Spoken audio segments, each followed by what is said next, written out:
¿Qué harías si alguien a quien perdiste hace 44 años tocara a tu puerta sin haber envejecido un solo día? Esta no es una pregunta retórica. Es el corazón de un misterio que rasgó el velo de la realidad en un pequeño pueblo mexicano y dejó a una familia a la deriva entre el milagro y el horror.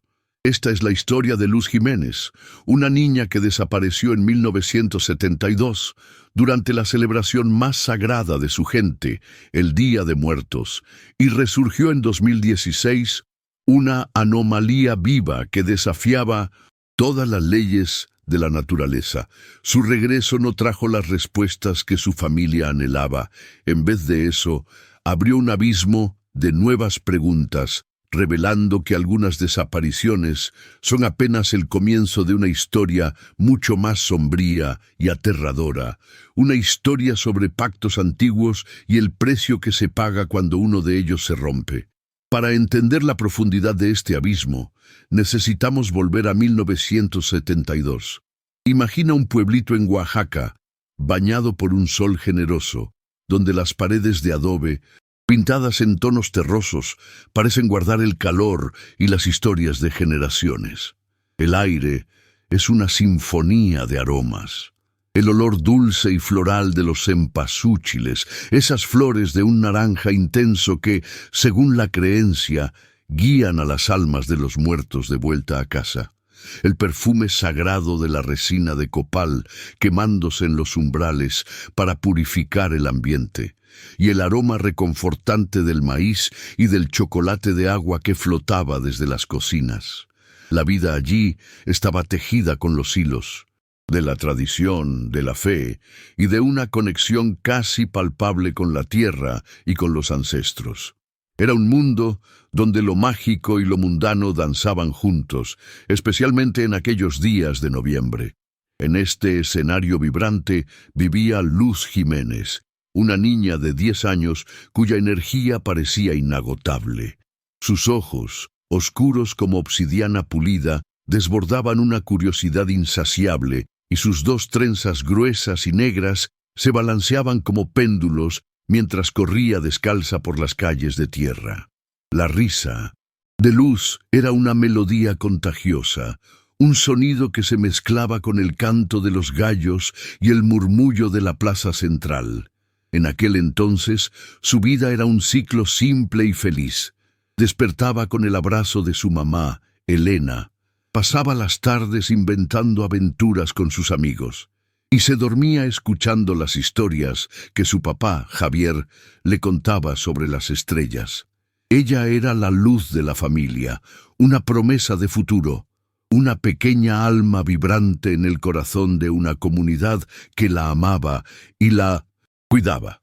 La mañana del 1 de noviembre de 1972 amaneció con la promesa de la fiesta. Una emoción casi eléctrica flotaba en el aire, y Luz la sentía en cada fibra de su ser. Para ella, el Día de Muertos no era sobre el luto, sino sobre el reencuentro. Era el día en que su abuela, a quien tanto amaba, vendría a visitarla. Con una concentración solemne, ayudó a su mamá a decorar el altar de la familia, la ofrenda. Sus pequeñas manos acomodaron las calaveritas de azúcar, colocaron el pan de muerto, aún tibio junto a las fotografías descoloridas, y llenaron un vaso con agua fresca para quitarle la sed a la abuelita después de su largo viaje. Dijo, cada acto estaba impregnado de un amor puro y de una fe infantil inquebrantable en la magia que estaba a punto de suceder. Ella no sabía que, en ese día, la frontera que se abriría no sería solo la del mundo de los espíritus. Antes de continuar, me encantaría saber desde dónde me estás viendo. Estas historias cobran aún más sentido cuando nos damos cuenta de cuánto resuenan en tantos lugares diferentes. Deja tu comentario y cuéntame desde dónde nos acompañas. Ahora, prepárate para conocer la historia conmovedora de una familia que enfrentó el misterio más doloroso de sus vidas. Una historia marcada por amor, silencio, búsqueda y un desenlace que pocos podrían haber imaginado. Empecemos. Cerca del pueblo, envuelto en un aura de misterio, existía un lugar que era a la vez reverenciado y evitado, un pozo natural sagrado, un cenote. Sus aguas eran tan oscuras y quietas que parecían un ojo de vidrio negro mirando fijamente al cielo. Los más viejos lo llamaban el cenote silencioso, pues una quietud profunda y antinatural lo envolvía. Contaban las leyendas que el cenote era un portal, un guardián de secretos que no pertenecían al mundo de los hombres. La abuela de Luz solía advertirle, con la voz cargada de seriedad: «Nunca molestes el silencio de esa agua, mi florecita. Ella todo lo oye, y a veces cobra un precio por lo que escucha». Para Luz, ese lugar era la personificación de lo desconocido, un signo de interrogación en su mapa del mundo conocido. La familia de Luz era su universo. Javier, su padre, era un hombre de pocas palabras, pero cuyas manos, endurecidas por el trabajo en la milpa, eran capaces del más tierno de los cariños. Elena, su madre, era la roca sobre la que se levantaba la casa, una mujer de fe serena y fuerza silenciosa. Y estaba Mateo, su hermano mayor, de 14 años, su protector reacio y compañero de secretos, que la molestaba constantemente, pero la defendería de cualquier peligro sin dudarlo. Aquella tarde, mientras compartían la comida antes de las festividades de la noche, la casa estaba impregnada de una paz tangible. Un toque de Javier en el cabello de su hija, una sonrisa cómplice de Elena, una mueca de Mateo. Eran fragmentos de una felicidad cotidiana, momentos preciosos que, en breve, se convertirían en reliquias de un tiempo perdido, de una vida que estaba a punto de romperse irremediablemente. Cuando la noche cayó, el pueblo se incendió de luz. Miles de veladoras fueron encendidas, transformando las calles y el panteón en un mar de llamas temblorosas. La música de los mariachis, con sus melodías dolientes y apasionadas, flotaba en el aire, contando historias de amor y de ausencia. Las familias, en una procesión lenta y solemne, caminaban hacia la plaza principal, sus rostros iluminados por una mezcla de tristeza y alegría.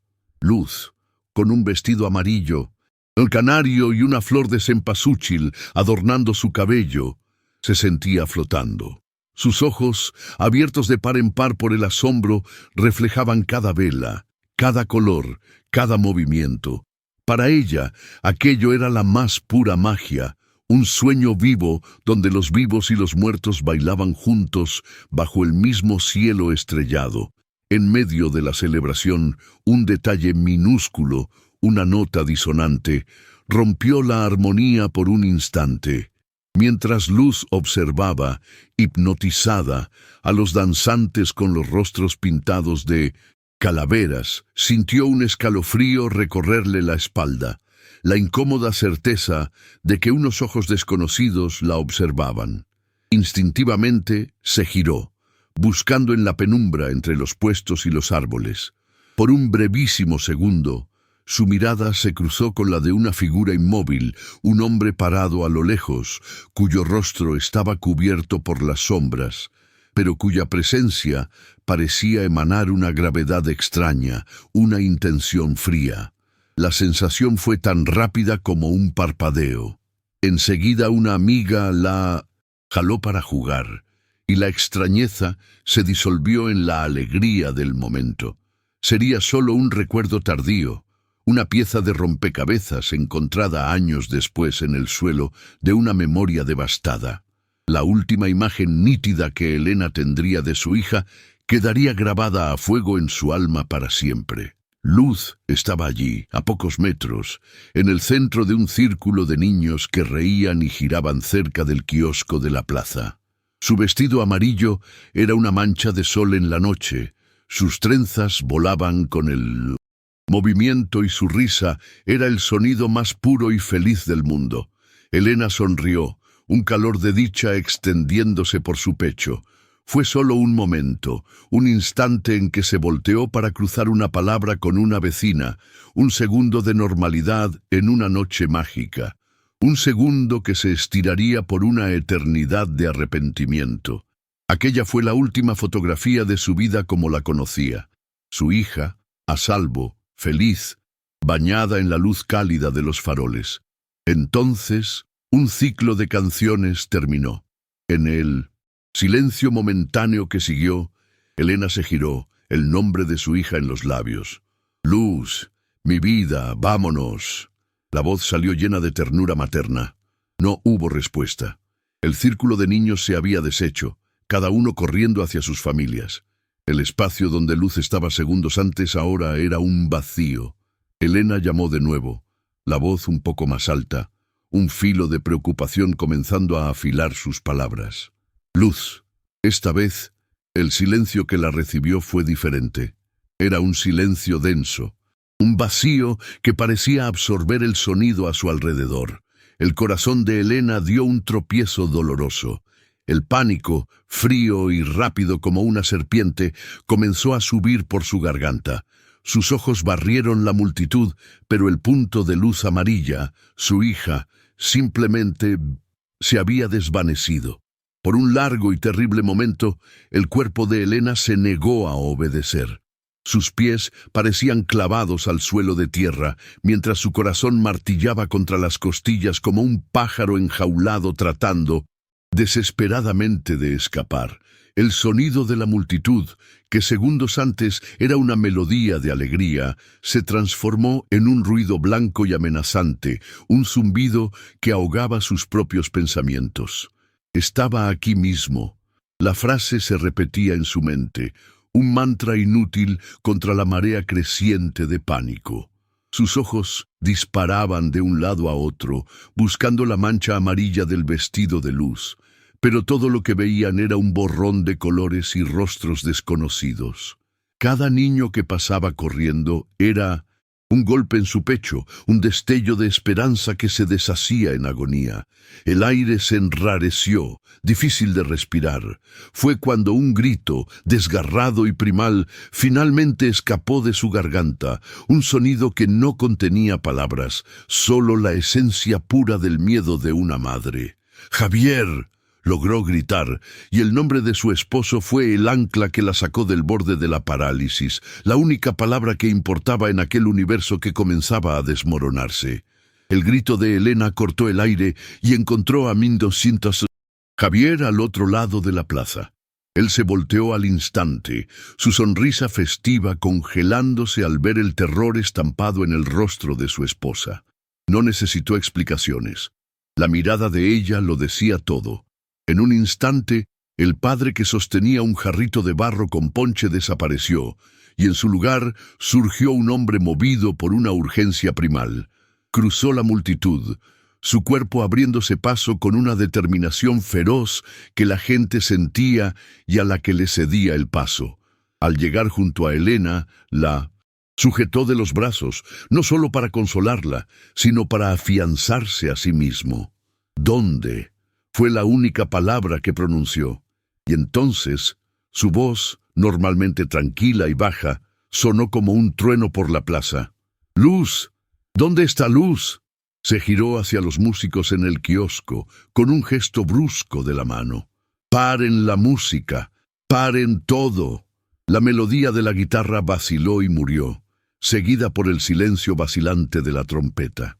El corazón de la fiesta dejó de latir, y un silencio confuso e interrogante se extendió, mientras Javier comenzaba a organizar a los hombres más cercanos, sus ojos ardiendo con una mezcla de miedo y autoridad. La búsqueda había comenzado. Mateo escuchó el grito de su madre y sintió un escalofrío recorrerle el cuerpo. Estaba con sus amigos, un poco alejado, tratando de mantener una distancia grande de la celebración familiar.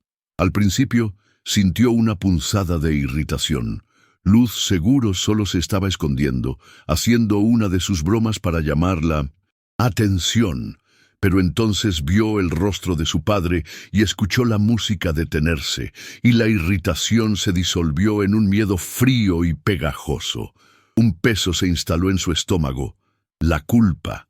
Él era el hermano mayor. Debía estarla cuidando. Mientras los adultos comenzaban a gritar y a organizarse de forma caótica, Mateo actuó por instinto.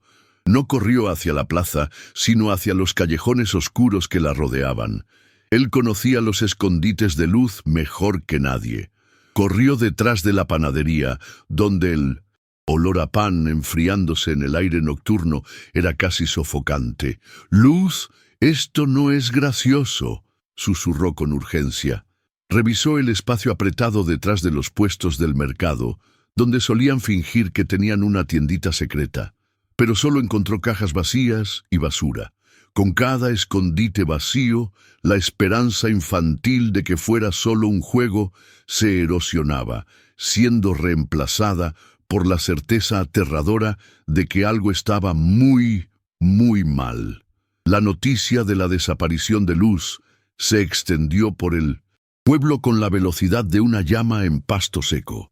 Las conversaciones murieron, las sonrisas se deshicieron y los rostros, antes pintados para celebrar a la muerte, ahora se contraían en una preocupación genuina por la vida.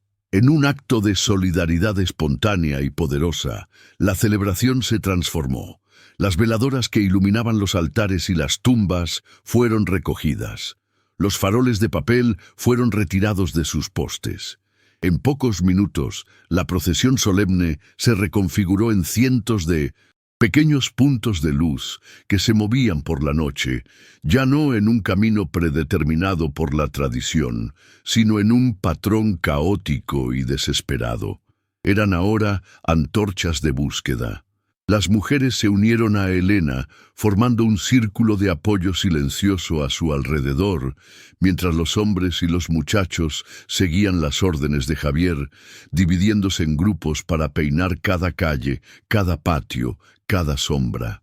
El pueblo entero, que momentos antes celebraba la unión entre dos mundos, ahora estaba unido en una única y angustiante misión: encontrar a la niña del vestido amarillo.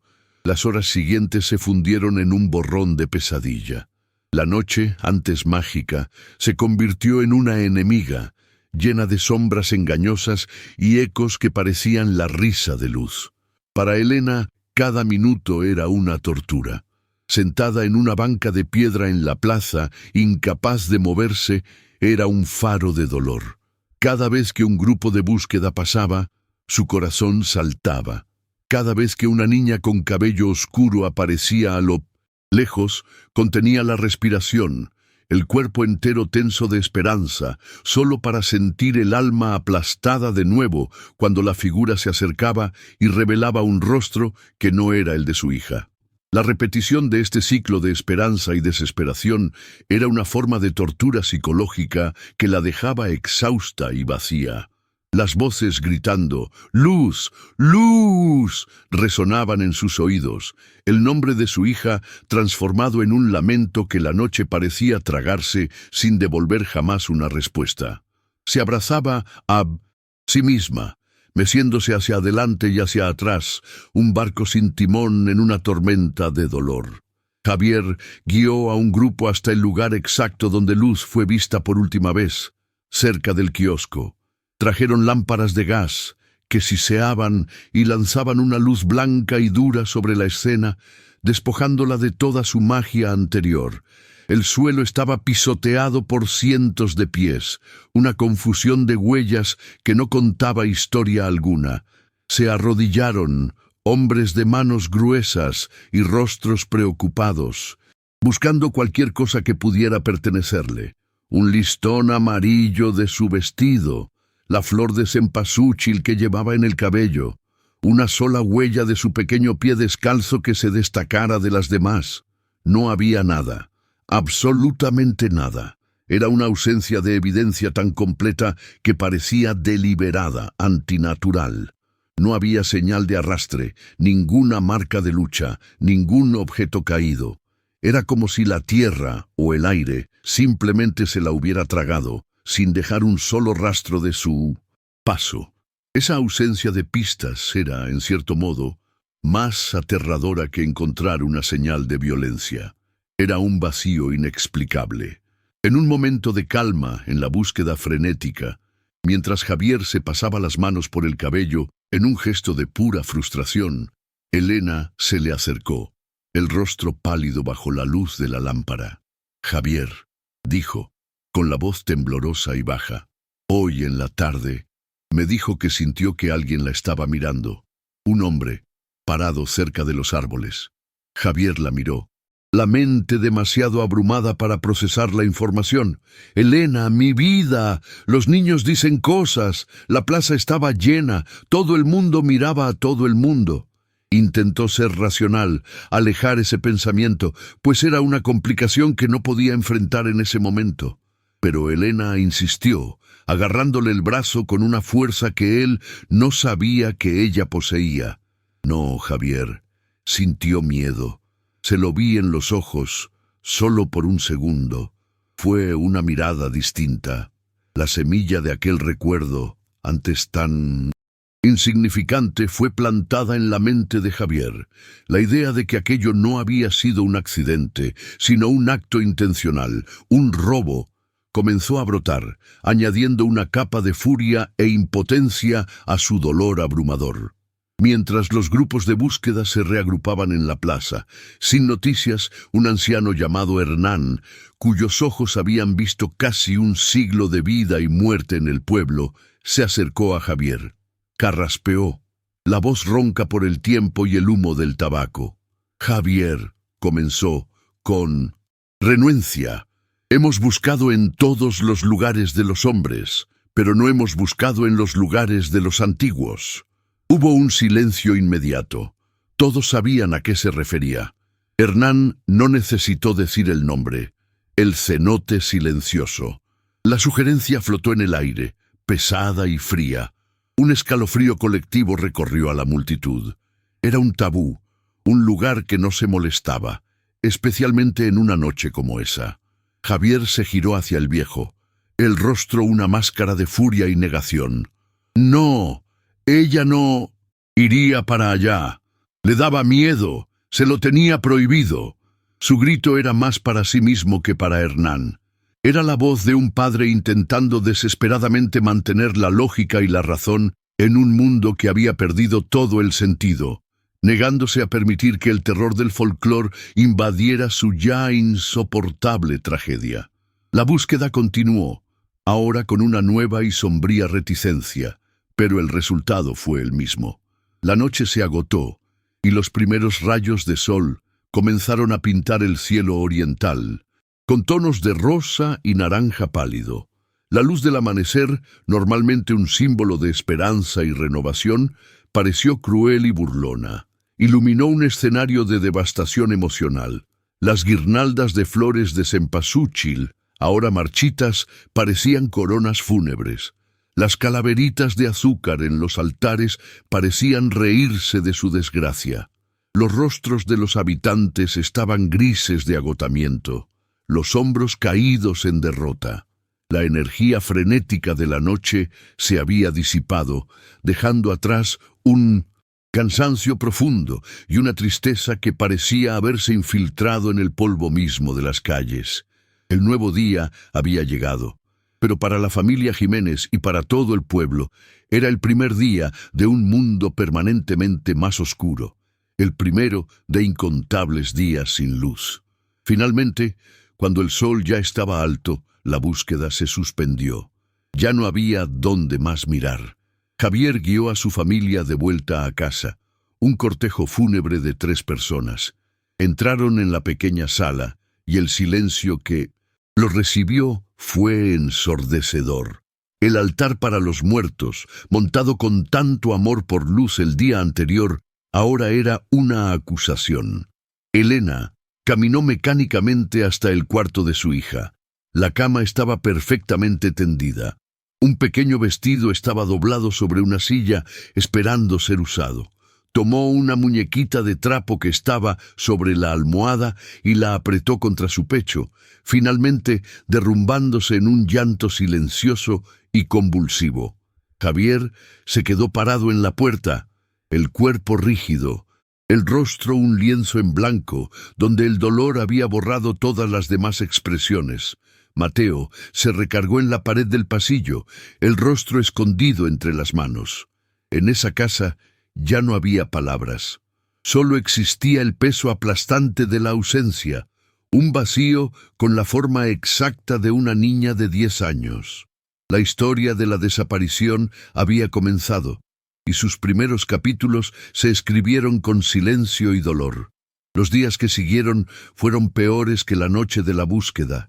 La adrenalina del pánico se había agotado, dejando atrás un vacío pesado y letárgico. El pueblo entero parecía contener la respiración. Las risas de los niños fueron silenciadas. Las pláticas en las esquinas se convirtieron en susurros sombríos, y las puertas, antes siempre abiertas, ahora se cerraban al atardecer. El amarillo vibrante del vestido de Luz, la última imagen que todos tenían de ella, parecía haberse llevado consigo todos los demás colores del mundo. La casa de los Jiménez se convirtió en el epicentro de este silencio. Adentro, el tiempo se había detenido. Elena pasaba horas sentada en la mecedora de la sala, los ojos fijos en un punto invisible en la pared, el cuerpo inmóvil, excepto por el balanceo suave y constante. Javier no podía quedarse quieto. Caminaba de un cuarto a otro, como un animal enjaulado, arreglando cosas que no estaban rotas, apretando tornillos, barriendo el patio, cualquier tarea física que pudiera acallar el ruido ensordecedor en su cabeza. No hablaban.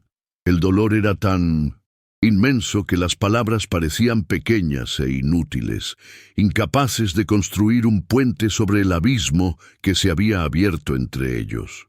Una semana después, el polvo de las calles fue perturbado por un vehículo inusual. Una camioneta oficial que traía a 2 policías de una ciudad más grande, a horas de distancia. Eran hombres de uniformes almidonados y botas lustradas que parecían fuera de lugar en aquel escenario de tierra y fe. Traían consigo un aire de autoridad impaciente y un método que no tenía espacio para el dolor.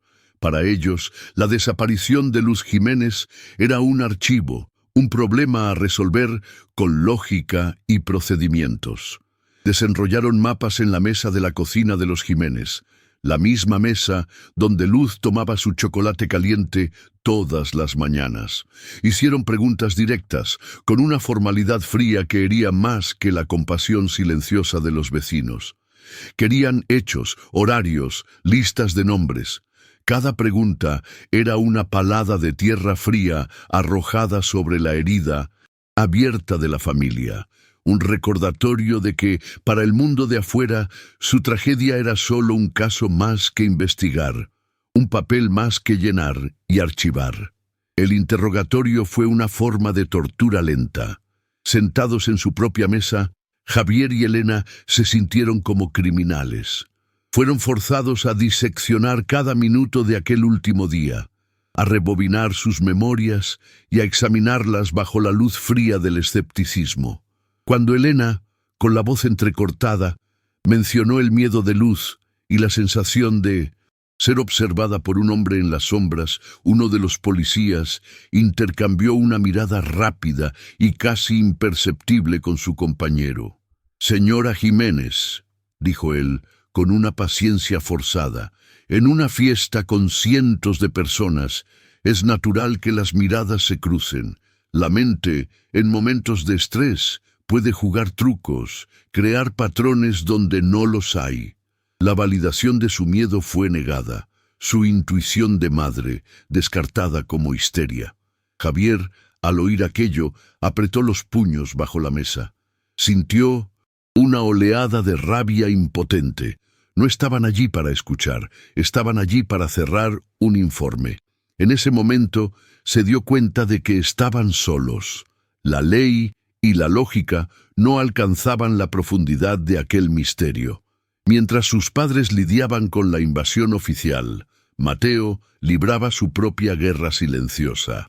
Se alejó de sus amigos, la culpa envolviéndolo como un manto pesado. En su mente de 14 años, él era el responsable. Si hubiera estado más cerca, si no hubiera estado tan preocupado, por parecer adulto, tal vez habría visto algo. Esa convicción lo impulsaba a actuar. Todas las tardes, cuando su padre estaba en el campo y su madre perdida en su letargo, él salía de casa. Rehacía los pasos de la búsqueda de la primera noche, pero con más método, con la obsesión de un detective. Peinaba los mismos callejones, los mismos terrenos baldíos, buscando un hilo de tela amarilla, una huella olvidada. Y, con el corazón latiendo fuerte de miedo y fascinación, iba hasta el borde del monte, que llevaba al cenote. No se atrevía a acercarse demasiado, deteniéndose siempre en el último árbol antes del claro. Desde allí observaba la superficie oscura e inmóvil del agua, convencido de que el secreto de luz estaba allí, guardado por aquel silencio aterrador, esperando que él, y solo él, tuviera el valor de desvelarlo. El cenote silencioso, antes una pieza del folclore local, se transformó en un monumento a la tragedia. Se convirtió en un lugar maldito, la personificación del mal que había robado a la niña del pueblo. Nadie más pasaba por allí. Los cazadores desviaban sus rutas. A los niños que antes se aventuraban en el monte, ahora se les prohibía pasar de los límites del pueblo. El camino que llevaba hasta él, antes una vereda estrecha pero visible, comenzó a desaparecer. La naturaleza, indiferente al drama humano, empezó a reclamar el espacio. Lianas y hierbas malas crecieron sobre la vereda. Espinos formaron una barrera natural, como si la propia tierra estuviera intentando sellar la entrada a aquel lugar de dolor. El cenote se convirtió en una cicatriz en el paisaje, un punto ciego en el mapa mental de la comunidad. Mencionar su nombre en voz alta era considerado de mal agüero, un acto de falta de respeto al dolor de la familia Jiménez y una invitación a la desgracia. El silencio que siempre lo caracterizó ahora se había extendido a las conversaciones de la gente, un tabú dentro de un tabú. Las semanas se convirtieron en meses, y la investigación policial se estancó. Sin cuerpo, sin petición de rescate y sin testigos, el caso de Luz Jiménez se convirtió en un archivo frío en la ciudad. Pero en el pueblo, la necesidad de una explicación floreció en un jardín de teorías sombrías. En las esquinas del mercado, entre los costales de frijol y chile, circulaban los susurros. Algunos decían que se la habían llevado los gitanos, un cuento viejo para asustar a los niños. Otros hablaban de un forastero que trabajaba en una hacienda lejana y que se fue al día siguiente de la desaparición. Y estaban las teorías más oscuras, susurradas solo por los más viejos. Decían que el cenote, perturbado por la música y la alegría de la fiesta, había cobrado una deuda, que la entidad que dormía en sus profundidades había despertado y se había llevado al alma más pura del pueblo como ofrenda para volver a dormir. Cada teoría era un nuevo cuchillo en el corazón de Elena y Javier, que escuchaban los rumores indirectamente, sintiendo el peso de las miradas de lástima y la curiosidad morbosa de sus vecinos. El duelo, en lugar de unirlos, carcomió el matrimonio de Elena y Javier como un óxido lento e implacable.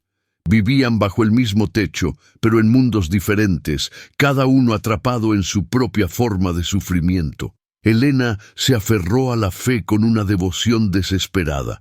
Pasaba los días rezando, encendiendo veladoras ante una imagen de la Virgen de Guadalupe, junto a la cual ahora había una pequeña fotografía de Luz. Su dolor era interior, silencioso, una conversación constante con Dios y con los santos. Javier, por otro lado, rechazó la fe. Su dolor se manifestaba como rabia, Una rabia contra Dios, contra los policías inútiles, contra sus vecinos y sus chismes, y sobre todo, contra sí mismo. Se lanzó al trabajo físico, de sol a sol, intentando agotar el cuerpo para silenciar la mente. Por la noche, se acostaban en la misma cama, un abismo de silencio y resentimiento entre ellos. Ella lo culpaba por no tener fe. Él la culpaba por rendirse a la tristeza. El amor todavía existía, pero estaba sepultado bajo capas tan gruesas de dolor que ya no podían alcanzarlo. Pasó un año.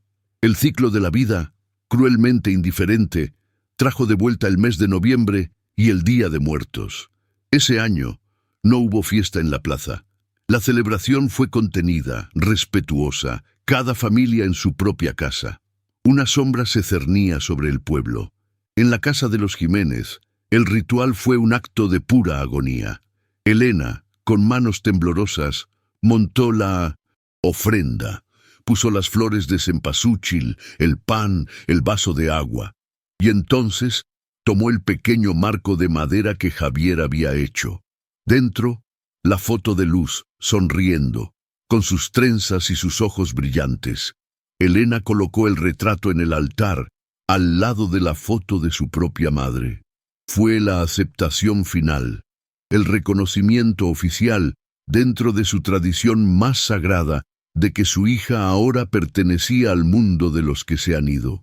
Javier observó la escena desde la puerta, el rostro impasible, pero una única lágrima silenciosa rodó por su mejilla surcada y cayó al suelo de tierra. En ese momento, Luz ya no era una persona desaparecida, era una ancestra. El tiempo continuó su marcha implacable.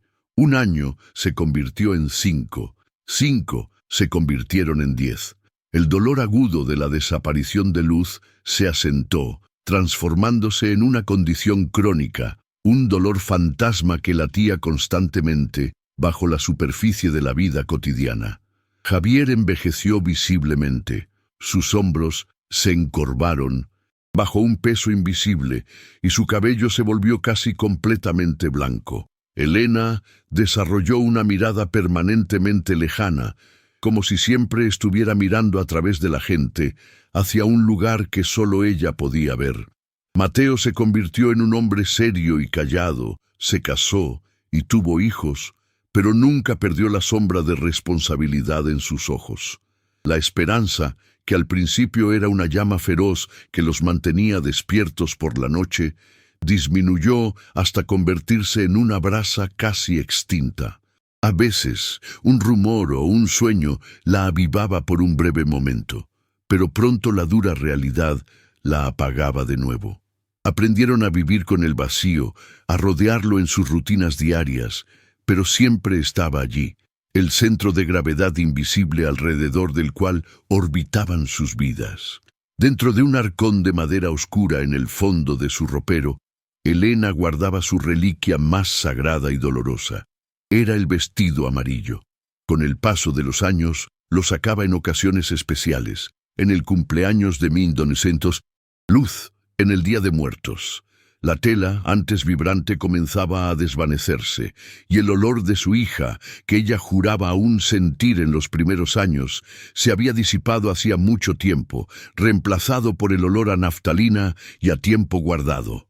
Lo desdoblaba con un cuidado quirúrgico, pasaba los dedos por la costura, recordaba el día en que lo compró en el mercado, recordaba la alegría de Luz al ponérselo. El vestido era una paradoja. Era la prueba tangible de que su hija existió, de que fue real, de que su risa un día llenó esa casa. Pero era también la prueba de su ausencia, un símbolo mudo y amarillo de la felicidad que les fue robada.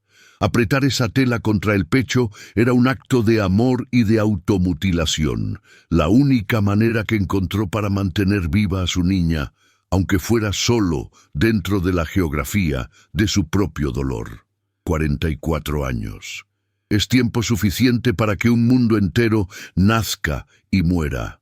Mientras el dolor de la familia Jiménez se calcificaba, transformándose De una herida abierta en una cicatriz gruesa e insensible, el mundo de afuera aceleraba. Hombres pisaron la luna, muros cayeron, la tecnología tejió una red invisible que conectó el globo.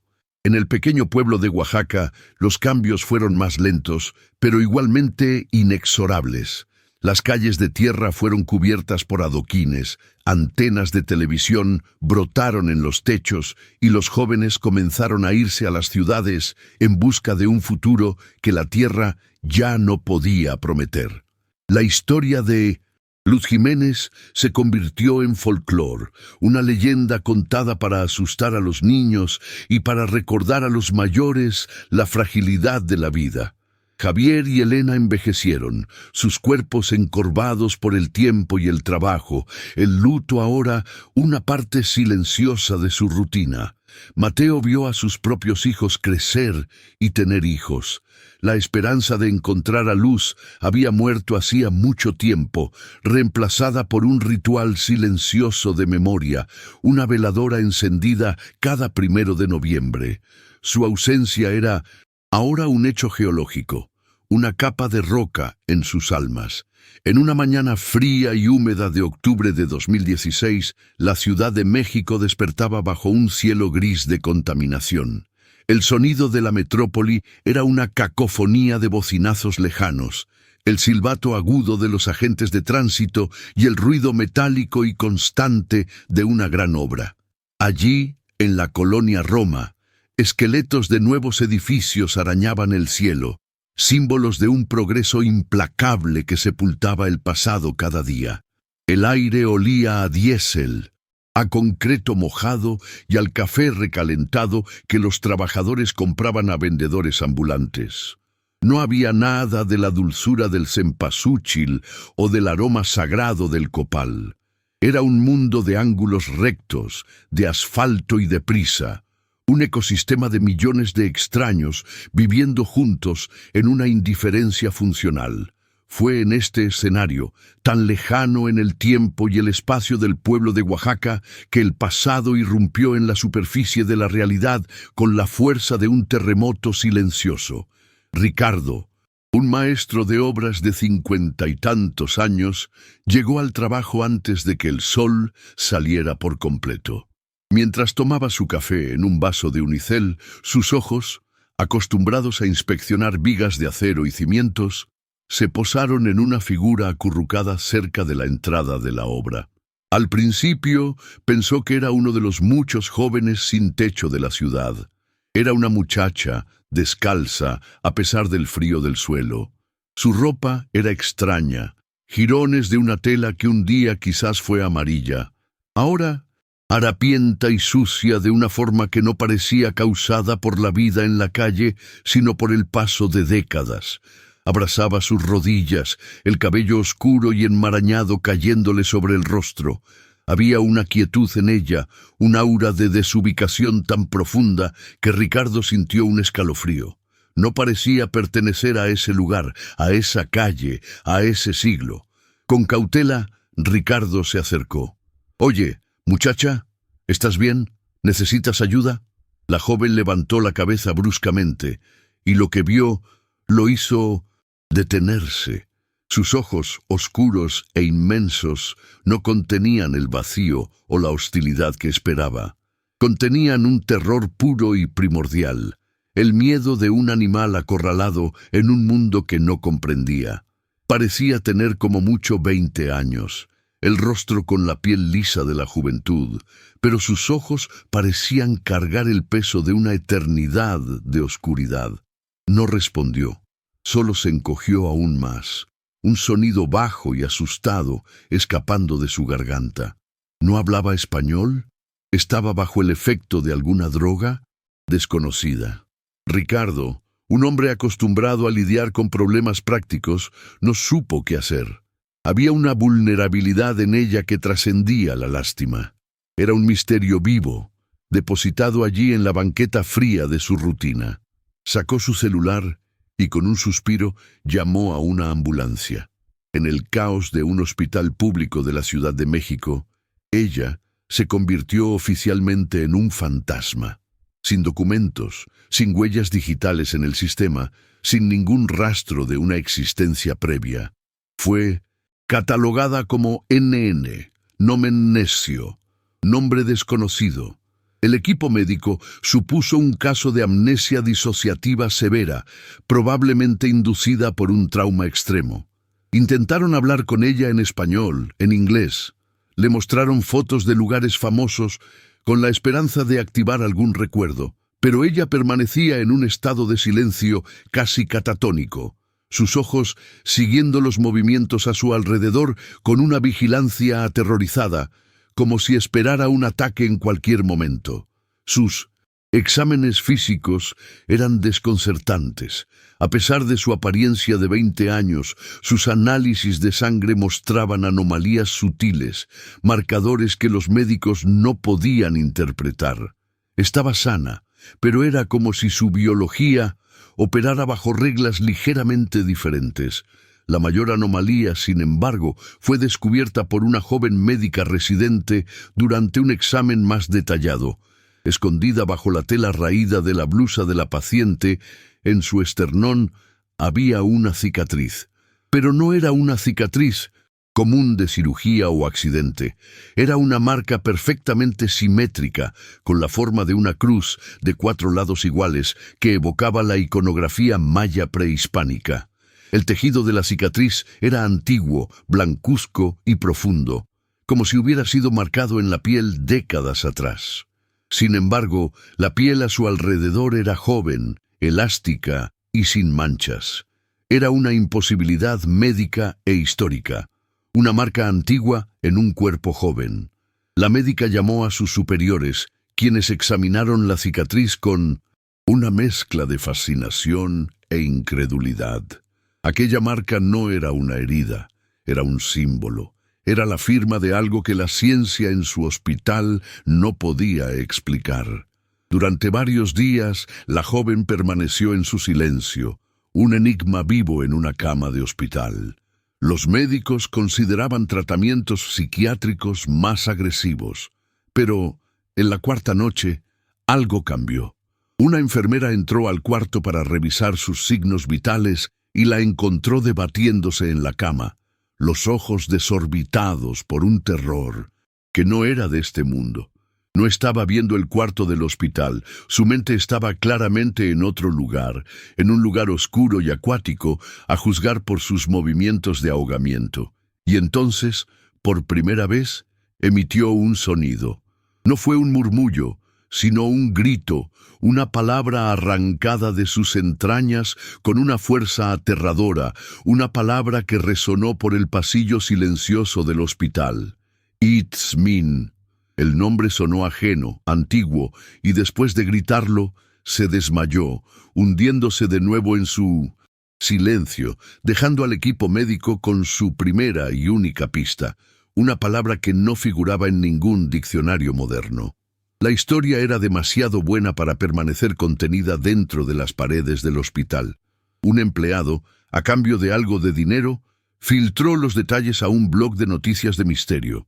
En menos de 24 horas, la historia explotó. La despertada del tiempo fue el titular que pegó. Las redes sociales se inundaron con la imagen del retrato hablado del rostro de la joven y, con los detalles sensacionalistas, la ausencia de identidad, la juventud inexplicable, la cicatriz ritual y el grito de un nombre misterioso. Surgieron teorías por miles. ¿Sería una viajera en el tiempo? ¿Víctima de un culto secreto? ¿Un ángel? ¿Un engaño elaborado? La historia tocó un nervio profundo en la psique colectiva, mezclando la fascinación por lo inexplicable con el drama humano de una joven perdida. Ya no era una paciente, era un fenómeno, una propiedad pública, su rostro replicado en millones de pantallas alrededor del mundo. En su oficina en la Universidad Nacional Autónoma de México, UNAM, el doctor Alejandro Aranda, un renombrado antropólogo, leyó el artículo con un suspiro de fastidio. Había visto docenas de misterios, como ese ser desenmascarados como fraudes o malentendidos. Estaba a punto de cerrar la pestaña del navegador cuando un detalle lo hizo detenerse. La descripción de la cicatriz. Cruz Maya. Era demasiado específico. Un estafador o un culto moderno probablemente usaría un pentagrama o un símbolo más genérico. Una cruz maya, con sus connotaciones cosmológicas precisas, era un detalle extraño, un detalle que sonaba auténtico en su oscuridad. El doctor Aranda era un hombre de ciencia, un escéptico por profesión, pero su especialidad era justamente la supervivencia de rituales y creencias sincréticas en comunidades aisladas de México. En contra de su buen juicio, sintió una comezón de curiosidad profesional. La historia era probablemente un disparate, pero ¿y si no lo era?